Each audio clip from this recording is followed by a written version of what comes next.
మాఘశుద్ధ సప్తమినే రథసప్తమి అంటారు. అంటే సూర్య భగవానుడి పుట్టినరోజన్నమాట. అందుకే ఈరోజు పవిత్ర దినముగా భావించి భారతీయులు సూర్యుణ్ణి ఆరాధిస్తారు. సూర్యుడు 7 అశ్వాలతో కూడిన రథమెక్కి వస్తాడన్నది మనకు తెలిసిందే.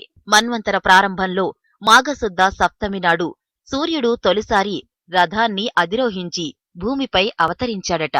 అందుకే రథసప్తమిని పవిత్రమైన రోజుగా భావిస్తారు. ఆ రోజున అరుణోదయ వేళ 7 జిల్లేడు ఆకులపై రేగిపళ్లను పెట్టి శిరస్సుపై భుజాలపై ఉంచి నదీ స్నానం చేసినచో 7 జన్మల్లో చేసిన పాపాలు నశిస్తాయని అంటారు. ఆవు నేతితో దీపం వెలిగించి సూర్య భగవానుడికి నమస్కరించుకుంటూ నది లేదా చెరువులో వదిలితే మంచిది.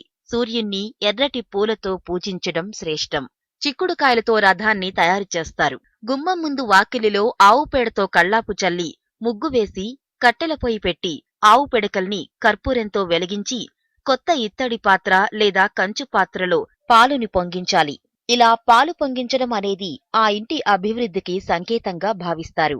అలా ఈ పరమాన్నాన్ని తయారుచేసి చిక్కుడు ఆకులలో ఆ పరమాన్నాన్ని పెట్టి ఆదిత్యునికి నైవేద్యంగా సమర్పించి ప్రసాదముగా స్వీకరిస్తే సూర్య భగవానుని అనుగ్రహముచే ఆయురారోగ్యాది సకల సంపదలు కలుగుతాయని నమ్మకం.